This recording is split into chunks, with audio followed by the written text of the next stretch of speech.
Okay. Sir जी, अभी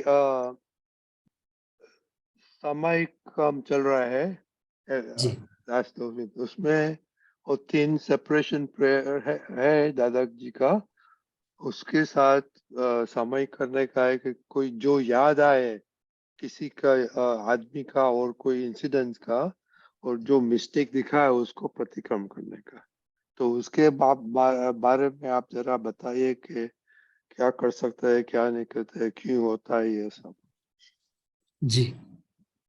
तो सामायिक की जो भी हम प्रार्थना या विधि करते हैं तो क्या होता है, तो बोले दादाजी हमारे साथ हाजिर हो जाते हैं, अंदर से बुद्धि गैर हाजिर हो जाती है, मैं शुद्धात्मा में बैठ जाता हूँ और शुद्धात्मा का ज्ञान दर्शन प्रकाश हमारे फाइल एक के प्रदेशों पर जहाँ जो भी प्रार्थना की उसके पर वो दिखाई देता है और वो परमाणु सब शुद्ध होके, हल्के होके, निर्बोझ होके, साफ होके चले जाते हैं। यहाँ बात हुई जो जो याद आता है, याद क्या चीज आती है, तो बोले जो चीज नॉर्मालिटी में चली गई, जहाँ कुछ अतिक्रमण नहीं हुआ, तो वो याद नहीं आएगी। ऊर्ध्व गमन ते स्मृति रहित आत्मस्वस्थ स्वयमेव तन्मयता सह ज्ञान मां निर्तन्मय स्वकमण। मैंने यदि मैं शुद्धात्मा रहा, यदि शैलेश सहज रूप से डिस्चार्ज हुआ, तो वो अवस्था वापिस याद नहीं आएगी और मेरा ऊर्ध्वगमन स्मृति रहित ऊर्ध्वगमन होगा। मगर जहां पर कुछ अतिक्रमण हुआ, विषमता हुई, जो साफ करने का बाकी रह गया, तो मैं जब शांति से प्रार्थना करके बैठूंगा तो मेरे चित्त प्रदेश में वो हाजिर हो जाएगा कि यहाँ ये गलती हुई, यहाँ ये ठीक नहीं हुआ, यहाँ इनके साथ व्यवहार ठीक नहीं हुआ, तो वो आएंगे। तो दादाजी ने बताया कि स्मृति हमें क्या बोलती है, यादगिरी, wash me out, clear me out. तो उसको वो हमें साफ करने का स्कोप देती है कि यहाँ गलती है, विज्ञान लगा के, 5 आज्ञा शुद्ध उपयोग लगा के प्रतिक्रमण करके उससे मुक्त हो जाइए। दूसरा, स्मृति ये राग द्वेष के अधीन है, जहां मुझे विषमता या तो अभाव है या तो अटैचमेंट है, वो मेरी चित्त के स्मृति पट पर आएगी, तो उसे मुझे देख के साफ करना है। जहां मुझे अटैचमेंट या एवर्जन नहीं है, गाड़ी में गया, बस में गया, रास्ते पर से गुजरा, जहां किसी के साथ ऐसा नहीं था, वो मेरे चित्त में नहीं आएंगे। मगर जिनके साथ मेरा कुछ भी राग या द्वेष वाला जो भी कुछ अटैक व्यवहार की फाइल है, तो मैं बैठूंगा तो मुझे याद आएगी कि हाँ, अक्षय भाई ने ऐसा किया, रजनी भाई ने, दादा ने ऐसा किया, ये अच्छा है, ये बुरा, वट। सो ये स्मृति है। तो स्मृति इटसेल्फ प्रतिक्रमण के लिए हमें प्रेरित करती है कि यहाँ शुद्धिकरण की जरूरत है। वो अतिक्रमण के रूप में हो, विषमता के रूप में हो, या किन व्यक्तियों के साथ हमारा जो व्यवहार है, या तो अभाव का या तो थोड़े अटैचमेंट का डिस्चार्ज में, वो भी स्मृति में आएंगी। मैंने जहां जहां भी कुछ साबु लगाने की जरूरत है शुद्ध उपयोग के और प्रतिक्रमण के, वो हमारी स्मृति में आते रहेंगे या चित्त के वो उसके स्क्रीन पर दिखाई देंगे। कई लोग बोलते हैं मैं विधि करने बैठता हूँ उसी समय ये सब होता है। हाँ, क्योंकि विधि करने के लिए चित्त, शुद्ध चित्त को एकाग्र किया, तो वो स्कोप देता है ये आत्मा के प्रदेश, उद्गल के प्रदेशों की गलतियों को देखने का। तो इस हिसाब से हम करते हैं कि जहां जहां भी हमें सामने से चिप आई, मैंने चिपकी है, वो वहां चोट है, वो मुक्त नहीं हो गए उसका, या राग का या द्वेष का, व्यक्तियों का या बनाव परिस्थितियों का, जो भी है, हम बैठ के प्रतिक्रमण कर ले। बहुत बहुत बढ़िया आपने बताया कि जो स्मृति में आती है वो साफ करने के आते हैं, वो वंडरफुल वंडरफुल। अच्छा, दूसरा क्वेश्चन है। सॉरी, जी आपका memory, I have to go back in your memory. अभी जी दादा भगवान की जन्म जयंती, जी। अद्भुत अद्भुत अद्भुत उजवनी हुई। हाँ तो सबको अभी भी भूल नहीं पाते हैं।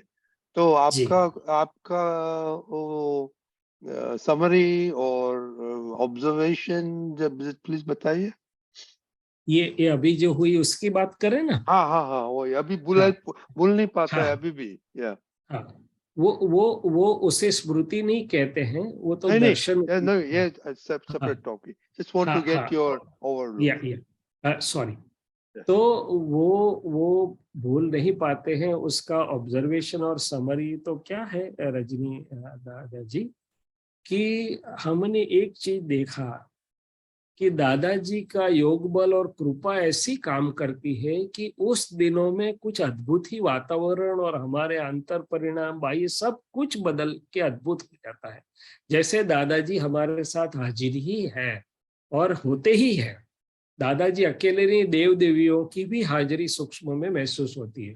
अभी महात्मा लोगों की परिणति और निश्चय और कैसे काम करता है, तो सबका निश्चय है कि भाई मैं शुद्धात्मा हूँ, मन वचन कर से भिन्न हूँ। ये मन वचन काया अपने उत्कृष्ट भाव परिणाम और विनय से अभेद भाव और लघुतम भाव और अभेद दृष्टि से इसमें उत्कृष्ट हर एक सेकंड में लाभ ले, और मैं शुद्धात्मा हूँ देखो जानो, तो शुद्ध उपयोग पूर्वक ये जो पूरा चलता है। और दूसरा फायदा ये होता है, दो इसमें बहुत सारी चीज बनती है। जैसे मैंने बताया दादा की हाजिरी, उनकी कृपा, उनका योग बल। हमने कई बार देखा है कि अगले 1-2 दिन तक एटमॉस्फेयर अलग होता है, उस दिन का एटमॉस्फेयर ही कुछ इतना चेंज हो जाता है कि आनंद आनंद आनंद आनंद। और वो आनंद इमोशनल नहीं मगर स्थिर करने वाला, शुद्धात्मा की लक्ष्य के साथ उपयोग के साथ का आनंद। दैवी शक्ति की बात मैंने की। तीसरी चीज हर एक महात्मा को होता है कि मेरे सेकंड शुद्ध उपयोग मैंने, मैं शुद्धात्मा रह के शुद्धात्मा को देखूं। उसमें एक संघ बल भी बहुत काम करता है। दादाजी ने मेरे से ही बात किया था ज्ञान लेने के कुछ ही दिनों में, कि यदि एक आदमी पुरुषार्थ करता है तो उसको मल्टीप्लाई बाय 1 का लाभ मिलता है। 2 साथ में मिलके करते तो दोनों को मल्टीप्लाई बाय 2 का लाभ मिलता है। 4 हो गए तो सबको 4 गुना, तो 500 होते हैं तो सबको 500 गुना लाभ। तो दादाजी ने खुद ने बताया कि महावीर भी संघ इकट्ठा करते थे और हम भी संघ इकट्ठा करते हैं, क्योंकि संघ बल से बिना मेहनत बहुत अद्भुत लाभ होता है। दूसरा चीज दादाजी ने उस दिनों में ये भी बताया था, शुरू शुरू के दिनों में, कि आप छोटे सत्संग में यदि ना आ पाओ तो कोई बात नहीं, मगर ये 3 दिन है, गुरु पूर्णिमा, दादा भगवान का जन्मदिन और हो सके तो नया साल का दिन, उस समय जरूर आना। उस समय में एक दिन में 6-12 महीने की कमाई हो जाएगी। तो ये सब वैज्ञानिक जो चीजें हैं, तो उस दिन संग बल, शुद्ध उपयोग का वातावरण, दादा की हाजिरी, दैवी कृपा, सबका उपयोग इतना अद्भुत होता है। तो पूरा वातावरण और कंटिन्यूटी, ये समय तो क्या कि लगभग 3.5-4 दिन तक सबको एक समान सतत योग रहा। तो नियम है कि 48-50 मिनट से ऊपर जब योग रहता है तब उसकी इफेक्ट स्थिरता होनी चालू हो जाती है। तो 3.5-4 दिन का लोगों को लाभ मिला। तो वो बहुत एक अद्भुत, सबको खुद की स्थिरता का, आनंद का और इसका सबका लाभ मिला। और उस दौरान अलग अलग प्रयोग भी हुए, भिन्न भिन्न प्रयोग, और सबके चारों ओर से। तो ये सब मिला के ये एक अद्भुत प्रसंग हो गया। या तो वो वातावरण और वितराग मार्ग का ये संग बल के साथ का, दादाजी की हाजिरी के साथ का प्रयोग। Very good. और other Shailesh ji, wonder ji was के हम तो उधर नहीं था, पर ऐसे लगता है तो हम उधर ही थे ऑल द हाँ टाइम, बिल्कुल। All the time, all the time, नहीं यू नो। बिल्कुल रजनी दादाजी, वो तो बात है कि आप जहां से भी जुड़े, जैसे भी जुड़े, चित आपका उसमें था तो आपको वो प्रत्यक्षता का लाभ देके अच्छा जाता है, अच्छा, मिलता है। इम्पोर्टेंट चीत उधर था। ओके ओके चित, ओके। हाँ, उपयोग जुड़ा था ना आपका, भले आप जहां बैठे थे हाँ मगर हाँ तो आप वहीं थे भाव से। हाँ। भाव से भी वही थे, चित्त की हाजिरी से मैंने उपयोग से भी वही थे। वो लाभ आपको मिलता है, अच्छा। जरूर से और मिलता है। Now I go to that, आप बता रहे थे किसी उसको स्मृति नहीं बोलता है, अभी भी हाँ याद आता है, तो वो जरा एक्सप्लेन करो। हाँ, वो स्मृति इसलिए नहीं है कि वो चोट वाली बात नहीं है। वो हमारा आत्मोल्लास बोलते हैं उसको, क्या बोलते हैं, अच्छा। आत्मोल्लास का वातावरण है। तो वो एक दूसरी चीज बताता हूँ। कविराज ने एक जगह पे लिखा है, जेनी मात्र स्मृति थी ज सबर थाय आत्मा, तेने जोतावे त चरण चुमी लईसु। वहां स्मृति का जो उपयोग किया वो अलग ढंग से किया, कि हम्म वो स्मृति मात्र से मेरा हृदय, मैंने शुद्धात्मा पुलकित हो जाता है। तो यहाँ स्मृति मैंने दर्शन के रूप में, दादाजी को भी कई बार पूछा गया, दादाजी को कुछ भी बात करे तो दादाजी बोले हमारे दर्शन में सब कुछ दिखता है, वो हम्म, यादगिरी नहीं है, चोट नहीं है, वहां पर टक नहीं होते हैं, मगर वो आत्मा के दर्शन के प्रदेशों से वो दिखाई दे रहा है। तो यहाँ जो आनंद उल्लास आपने जो बात की, जाता ही नहीं है, वो वो शुद्ध उपयोग का परिणाम है। अच्छा, शुद्ध वेरी गुड। उपयोग के साथ की जो भक्ति हुई, और एक नियम है कि अपने शुद्धात्मा का आनंद उतना उत्कृष्ट से जो अनुभव करते हैं, तो उसका स्वाद जाता नहीं, और वहां बार बार वो लेवल पर अनुभव करने का, उसके लिए पुरुषार्थ करने का हमारा अंतर से आता रहता है। बहुत वंडरफुल वंडरफुल।